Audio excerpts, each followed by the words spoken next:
Les infos sur Sud Télévision, merci de nous rejoindre. Les titres du journal, la plateforme électorale des organisations de la société civile déplore la coupure de l'Internet et les appels vers l'extérieur le dimanche 8 avril, jour du scrutin législatif au Bénin. Face à la presse ce lundi, elle a fait une déclaration préliminaire de sa mission de monitoring dans le cadre de ces élections.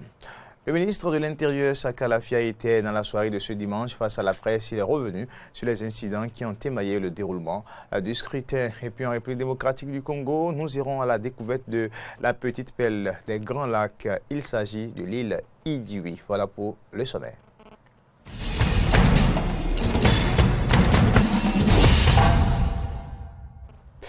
Bienvenue à toutes et à tous. Le vote, c'est le dépouillement relatif au scrutin législatif du 28 avril 2019, temps étant fini. Au siège de la Commission électorale autonome, on procède depuis la nuit de ce dimanche 28 avril 2019 à ce lundi à la réception des cantines contenant des documents électoraux. Le président de la Commission électorale nationale autonome Sénat, Emmanuel Tiando, s'est prononcé sur le déroulement du scrutin et des irrégularités enregistrées. Il est au micro Eden Télévision de Aristide Setti et Damien Pedro. Difficile à la Sénat de faire le point, dans la mesure où vous savez que le code électoral nous oblige à recevoir les résultats physiques des coordonnateurs d'arrondissement. Or, ces coordonnateurs d'arrondissement sont répartis sur l'ensemble du territoire national et il y en a par exemple qui doivent arriver de Malanville, de Porga, de Karimama. Je ne peux donner aucun chiffre. Puisque c'est des chiffres épars, on ne les a pas encore agrégés pour savoir tel parti a eu tant, tel autre parti a eu tant. Je vous demande de prendre patience. Peut-être que d'ici demain matin, nous aurons ces résultats et on pourra vous donner des indications beaucoup plus précises. Si je ne suis pas informé, ça veut dire qu'il n'y a plus de Sénat.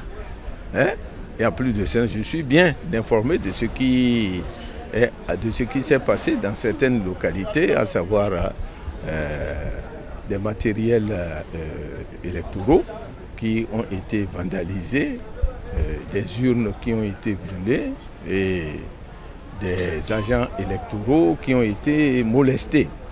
Je dois exprimer ma solidarité et tous les sentiments de compassion de la Sénat à l'égard de ces agents électoraux qui ont énormément souffert pour certains.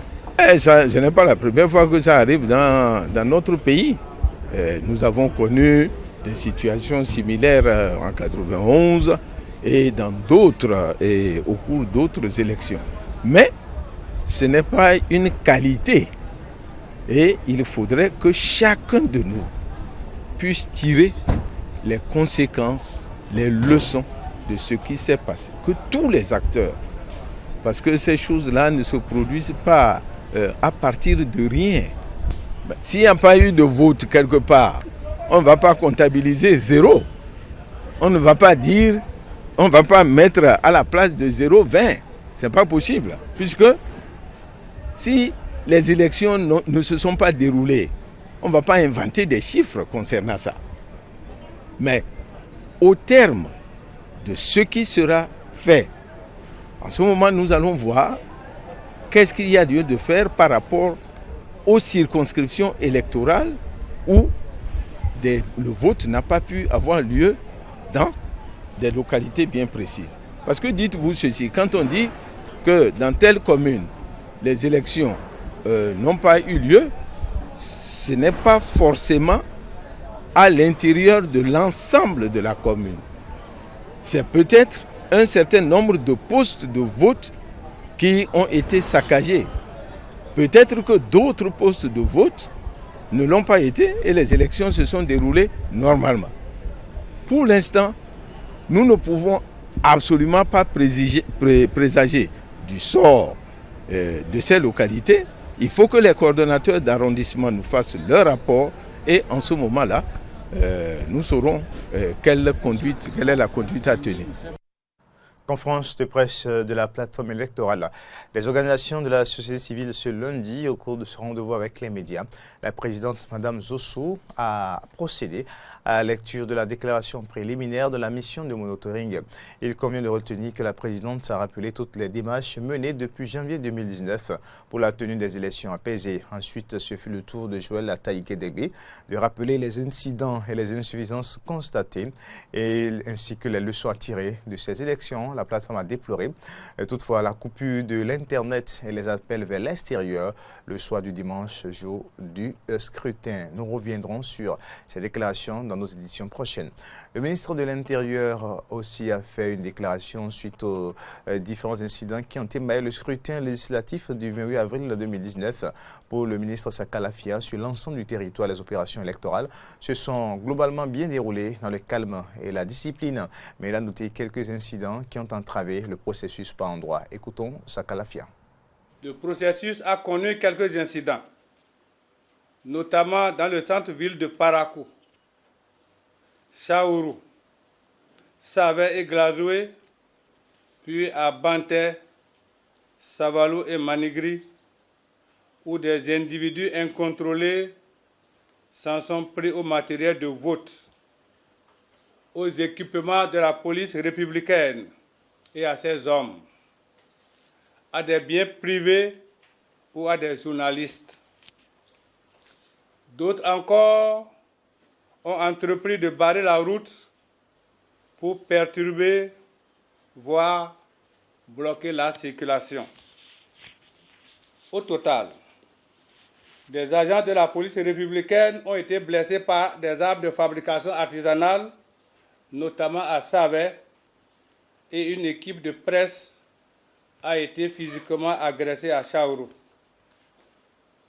Néanmoins, il est à signaler qu'aucune perte en vie humaine n'est à déplorer. Par ailleurs, diverses menaces proférées via les réseaux sociaux, notamment à l'endroit des citoyens qui se rendaient aux urnes, ont visiblement eu l'effet de dissuader certains électeurs d'aller accomplir leurs devoirs civiques. Face à cette situation, et même lorsqu'elles ont fait l'objet de provocations manifestes, les forces de sécurité publique et de défense ont veillé scrupuleusement au maintien de l'ordre et à la protection des citoyens. Avec un professionnalisme avéré, elles ont fait face aux incidents survenus, tenant pour scrupule de ne blesser personne et ont garanti la sécurité à tous ceux qui sont allés voter. C'est pourquoi je veux ici souligner la maturité de notre peuple, le peuple béninois, et féliciter chaleureusement nos forces de défense et de sécurité pour leur sens de devoir et de patriotisme. Aussi, voudrais-je rassurer l'opinion que les auteurs et commanditaires des actes de vandalisme, de violence et de barbarie répertoriés seront poursuivis et sanctionnés avec la dernière rigueur, conformément aux lois de la République. Les élections ont eu lieu dans la 5e circonscription électorale sans incident. On revient un peu sur le déroulement de ces opérations à Alada, Tofo et Tori, sans oublier Ouida, avec Laurent Anthony Ikes et Fiacre Voitan. Les élections législatives dans la 5e circonscription électorale ont eu lieu sans incident. Tous les bureaux de vote ont ouvert autour de 7 heures. Ici au complexe scolaire de Sékou Centre, dans le village de Yahoué, arrondissement de Sékou, dans la commune d'Ayada, les bureaux ont ouvert à 7h15. L'honorable Lucien Rouimbo, tête de liste de l'Union progressiste dans cette circonscription électorale, s'y est présenté à 7h38 pour accomplir son devoir. Dans les centres de vote de l'école maternelle de Togoudo, de la maison des jeunes d'Alada et même de l'EPP de Renvi-Devor, les bureaux de vote ont très tôt ouvert, mais jusqu'à 9h, pas d'affluence. Pour le moment, beaucoup ne sortent pas. On a à peine moins d'une dizaine d'électeurs qui sont déjà venus. On a ouvert aussi le bureau de vote à 7h15. Direction Tofo, au centre de vote de l'EPP Koli-Agbamé, localité de l'honorable Marcelin Aronoukan. Ici, pas d'incident, pas d'affluence. L'honorable fait son apparition accompagné de son épouse et leur fille à 10h38 pour accomplir le devoir civique. J'ai un sentiment de fierté pour ma nation. Le Bénin est en train de grandir. Je suis très très content d'accomplir mon devoir de citoyen en participant à ces élections législatives. Pour moi, c'est une fierté. Vous savez, le Bénin avance. Ce jour est une journée mémorable pour le Bénin. À l'EPP de Wanro dans la commune de Toribo-Sito, contrairement aux autres centres de vote, dans cette circonscription électorale, les électeurs sont sortis, signe de leur attachement au candidat Rogatien Akwaku. Avec mes populations de Tori, ils sont en train de faire aussi leur devoir citoyen. Et c'est une impression de gratitude d'abord envers le gouvernement qui a bien organisé et aussi envers mes mandants qui sont sortis massivement dans la commune de Tori pour voter. Dans la commune de Ouida, même constat qu'à Alada et Tofo, pas autant d'affluence. Le candidat Mathieu Adjovi, qui a voté dans la matinée, est serein. En tout cas, moi, je pense que pour le candidat que je suis, pour les couleurs que je défends, c'est l'Union progressiste, je n'ai pas peur. Ouida, ville historique, ville culturelle, ville du Vaudou. Dagbo Khounon, le souverain pontife du Vaudou, n'est pas resté en marge de ce scrutin. Il faut sortir pour aller voter. Donc, j'ai rempli cette mission ce matin parce qu'il faut donner le bon exemple. Ainsi s'est déroulé le vote dans la 5e circonscription électorale, notamment dans les communes d'Alada, de Tofo, de Toribo-Sito et de Ouida. Dans la 11e circonscription électorale, c'est à l'EPP Gonhoui, Balimé, dans l'arrondissement de Adjantimé et au centre des jeunes de Koulekamin, que les candidats Oswald Omeki et Gérard Benouchi, que les candidats Oswald Omeki et Gérard Benouchi ont voté. Suivons ici leur impression après le vote au micro et d'une télévision de Jonas Boti. Le choix des personnes qui doivent nous représenter au Parlement pour légiférer, contrôler l'action gouvernementale est un événement majeur. Et donc, je pense qu'il est du devoir de tout citoyen de venir voter pour choisir le candidat, le parti qui lui convient et qui lui semble à même de mieux représenter et défendre ses intérêts. J'ai eu le bonheur de participer à une campagne électorale apaisée. Et c'est pour moi l'occasion de remercier tous les acteurs politiques de manière globale pour le calme, la paix qu'on a observé pendant la campagne électorale. À chaque fois qu'on a l'occasion d'accomplir son devoir civique, c'est un bonheur immense. Et je viens d'accomplir le mien. Vous-même, vous avez constaté, l'atmosphère, l'ambiance est calme, ce qui augure d'une sérénité, toute chose qui démente fortement tous les propos belliqueux et des appels à la rébellion, au soulèvement. Tout ce qui a été dit, vous avez vu que nos populations sont plus matures que cela. Elles n'ont pas suivi ça. C'est respectivement au poste de vote numéro 1 de l'EPP Azovès Centre et au poste de vote numéro 2 de l'EPP Tokamen Monton à Lanta que Bruno Amoussou, président du parti Union Progressiste, et le préfet du Koufou, Christophe Mengbedji, ont voté pour les législatives ce dimanche 8 avril 2019. À la fin de leur vote, ils nous ont livré leur impression au micro d'une télévision de Jonas Boti. C'est toujours un acte de responsabilité que de voter, c'est-à-dire d'aller mettre un bulletin dans l'urne et en l'occurrence de choisir les personnes qui pendant 4 années vont parler et décider au nom du peuple dans certaines matières, comme le prévoit notre Constitution. Donc ce n'est pas un acte banal. C'est pour ça qu'il faut l'accomplir avec beaucoup de gravité. C'est ce que je viens de faire.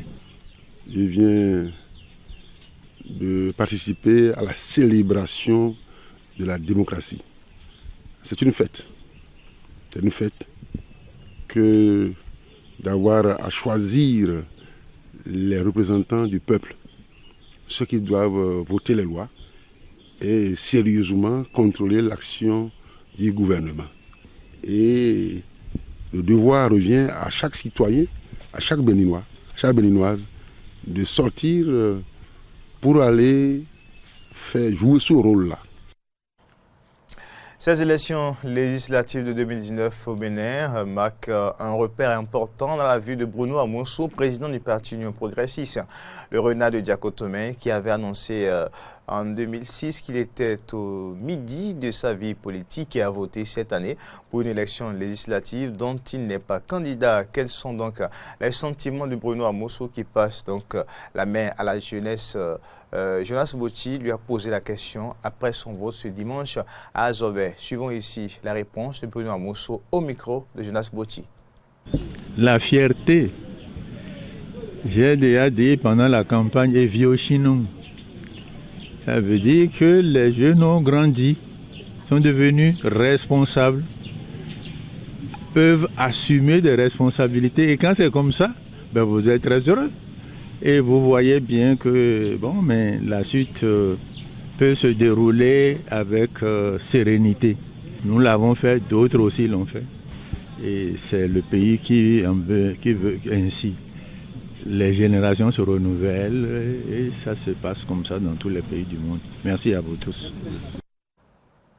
Législative du 28 avril 2019 au Bénin, scrutin non inclusif. Ce pays réputé pour être un exemple de démocratie en Afrique de l'Ouest élit ses députés lors d'un scrutin historique où l'opposition n'a pas été autorisée à se présenter et marqué par une abstention massive et une coupure totale de l'Internet, signe pour le nombre d'observateurs d'un tournant autoritaire du président Patrice Talon.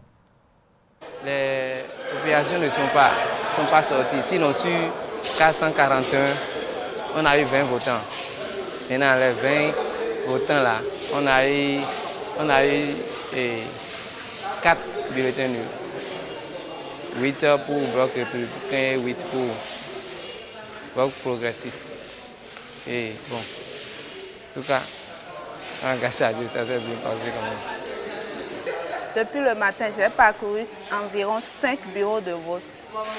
Mon constat est que la population n'est pas sortie du tout.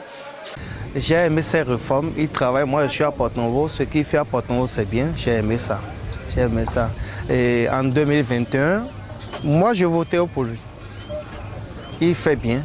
Mais comme il exclut les gens, les opposants, je n'ai pas aimé. C'est pourquoi je ne suis pas parti voter. En fait, c'est le...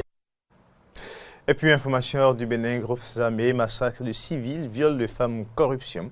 Il existe un havre de paix dans l'est de la République démocratique du Congo, l'île Idjouï, au cœur des plus belles destinations de l'Afrique, la région des Grands Lacs. Reportage. À 1h30 de bateau de Goma, sur le lac Kivu, l'île congolaise d'Idjouï est un petit paradis naturel en face du Rwanda. C'est aussi le seul endroit de la région épargné par les milices armées qui tuent, pillent et violent ailleurs dans le Kivu.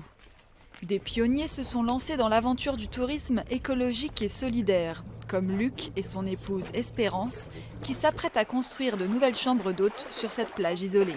Le potentiel de l'île d'Idjouï est énorme.